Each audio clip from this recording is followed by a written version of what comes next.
La falsa sensación de estar informados solo le beneficia a los grupos corruptos en cualquier país. Y hoy vamos a hablar un poquito de cómo a usted también le pueden estar engañando a través de las redes sociales. No solamente como una persona que pueda querer informarse, no solamente como un grupo o líder de un grupo de lucha social, no solo como una persona que tiene un interés. Conocer los algoritmos de las redes sociales es muy importante y para eso vamos a presentarle por un momento esta tabla. Los algoritmos de las redes sociales van a generar precisamente esto. Van a crear zonas de interés en las cuales usted va a utilizar una red social o dos redes sociales o varias redes sociales. Sin embargo, tus temas de interés coinciden en todas estas redes sociales. ¿Eso qué quiere decir?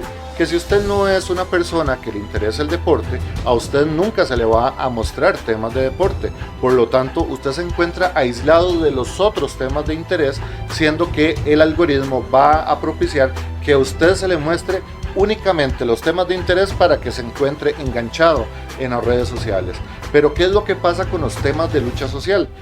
Vamos a entender cómo funciona. Va a funcionar exactamente igual. A usted no se le va a mostrar dentro de su información porque simplemente no es su tema de interés. Sin embargo, si lo vemos desde el otro lado, la mayoría de los grupos de lucha social creen que el estar en las redes sociales le va a permitir un mayor alcance. Sin embargo, el mismo algoritmo lo único que va a permitir es que comparta con las personas que se encuentran en la misma isla informativa. Y eso genera una desinformación con el resto de las personas. Por eso es que las redes sociales, cualquiera de estas y otras que no incluí por falta de espacio, simplemente te van a dar la falsa sensación de estar informado. Sin embargo, cuando usted sigue un medio de comunicación únicamente, te permite informarte de acuerdo a los intereses que pueda tener ese medio el cual usted está leyendo. Por ejemplo, vamos a escuchar al licenciado Belisario Solano, quien nos habla un poquito sobre la percepción que tiene la mayoría de las personas sobre las redes sociales, donde pensamos que realmente se democratiza la comunicación, pero sabemos que no es así y por eso es que también tenemos que informarlo a la población. También vamos a escuchar qué es lo que genera, por ejemplo en este caso, un medio como crprensa.com, el cual le ha traído a usted información y que posiblemente usted no lo ha escuchado en otros medios.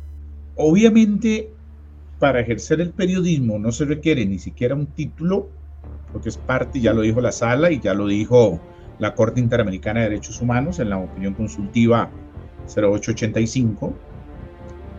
Entonces todos podemos ser periodistas y ejercer como periodistas y poder transmitir. Entonces, ¿qué es lo grandioso? ¿Qué es lo grandioso de las redes sociales?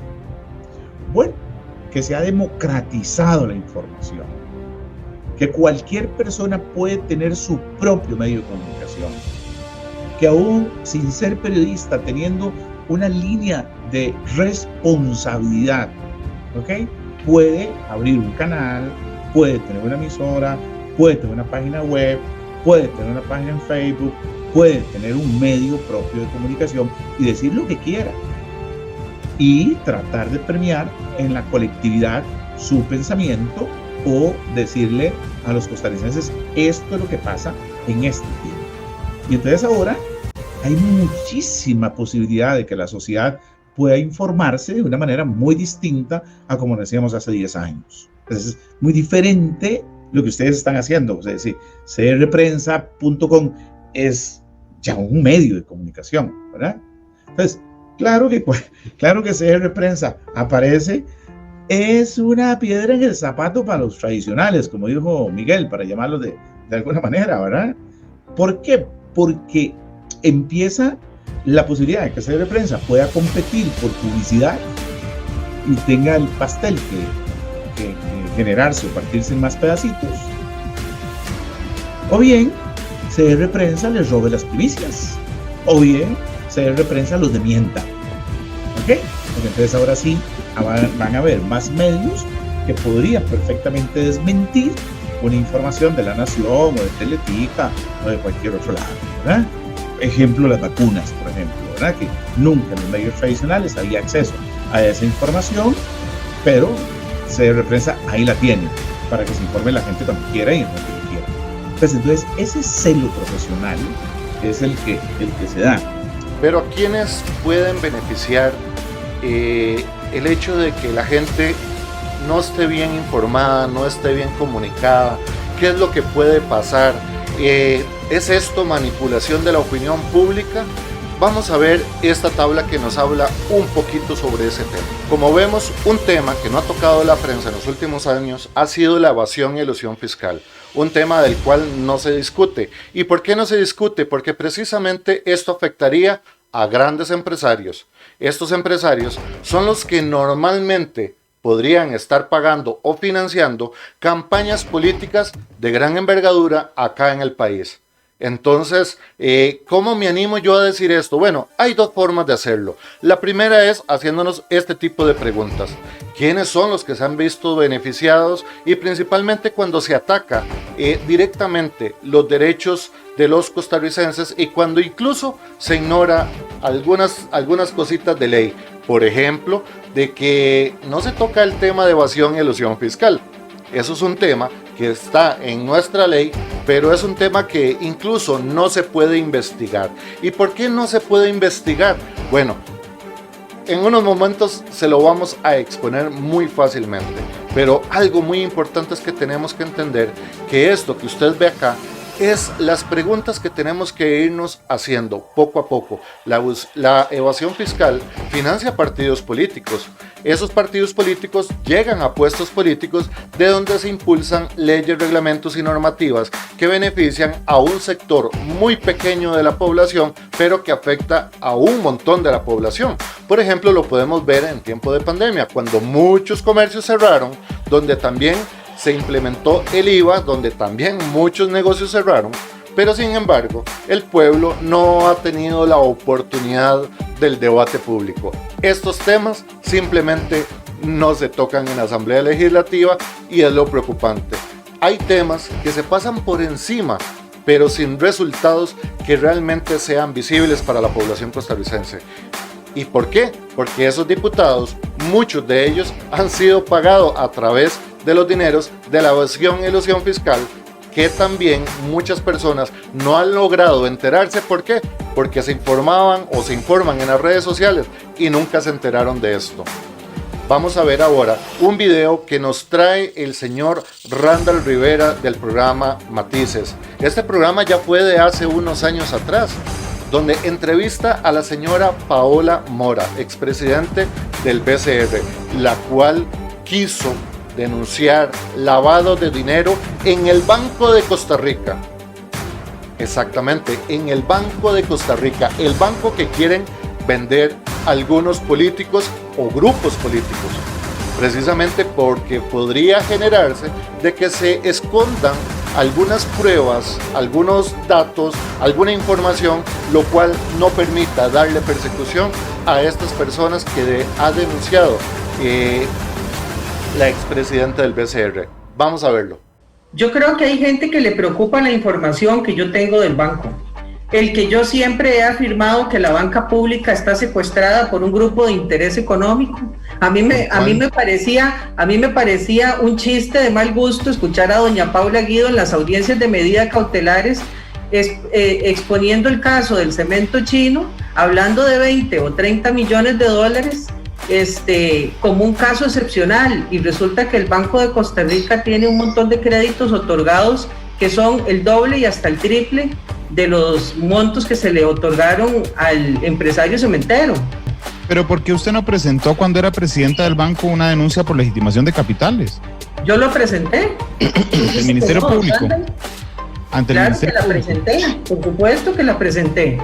Uh-huh. En aquel entonces el fiscal general, el señor Chavarría, me dijo: mire, doña Paola, si usted sigue adelante con esto, yo no le puedo garantizar su seguridad personal.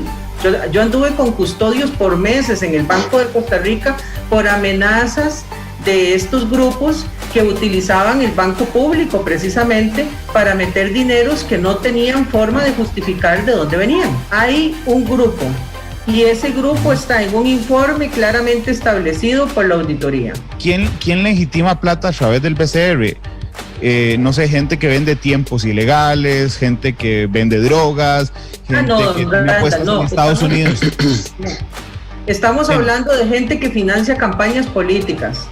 Estamos hablando de personas que tenían en sus negocios mini agencias del Banco de Costa Rica, donde todos los días se deposita cash sin ningún control, donde exigían que no se les cambiaran los funcionarios que estaban ahí adentro. No, estamos hablando de gente que financia las campañas políticas más grandes de este país. Estamos hablando de plata que se usa para, según su decir, para financiar a los partidos políticos. Yo fui a Casa Presidencial con los documentos que demostraban lo que yo le estoy diciendo a usted.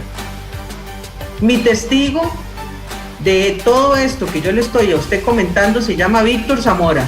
Yo fui con Víctor Zamora a Casa Presidencial. Y de la misma forma en que usted me está viendo en este momento, uno de los más altos funcionarios de Casa Presidencial me vio como usted me está viendo y de la misma forma me devolvió los documentos que yo traía. Esta desinformación que se ha generado a través de impulsar a las personas a no creer en algunos medios de comunicación, de etiquetarlos como prensa canalla, lo cual no puedo tampoco decir lo contrario, también ha llevado a que la gente empiece a distribuirse en las redes sociales sin seguir medios específicamente, simplemente creyendo que algunas noticias que aparecen por ahí en las redes sociales le permite estar realmente informado. Como ustedes vieron, hay un tema muchísimo más fuerte y es que la corrupción ha llegado, incluso como ustedes lo escucharon, a Casa Presidencial, ha llegado a la Asamblea Legislativa y vemos como grandes empresarios simplemente han puesto sus fichas dentro de nuestro sistema democrático, dentro de nuestras tres estructuras que son los tres poderes de la República. Esto es muy peligroso. Precisamente es lo que a este medio llega a preocuparle. ¿Por qué? Porque sencillamente hay temas que no se están discutiendo en este país ni en ningún otro. Uno de los temas que debe preocuparnos es el contrato que ha generado que simplemente no se pueda dar un debate público, el cual mi persona le solicitó directamente al presidente de la República, Rodrigo Chávez, en una conferencia de prensa en Casa Presidencial. Por eso es importante que los costarricenses empecemos a exigir debate público y que todas estas informaciones empiecen a salir a la luz pública. El hecho de que existan comisiones en la Asamblea Legislativa por partidos que posiblemente se pueden ver vinculados a este lavado de dinero que indicó la expresidenta del BCR, pues simplemente cuestiona de que tendrán la altura moral precisamente para analizar esta información. Pues obviamente no podemos meter a todos los diputados ni a todos los empresarios dentro de este saco. Pero sí hacemos un llamado a los empresarios correctos y a los diputados correctos que estén haciendo las cosas bien, que tengan ética y moral, a que propicien debate público en Costa Rica. Así que, señores diputados y a los tres poderes de la República, les cedo la palabra.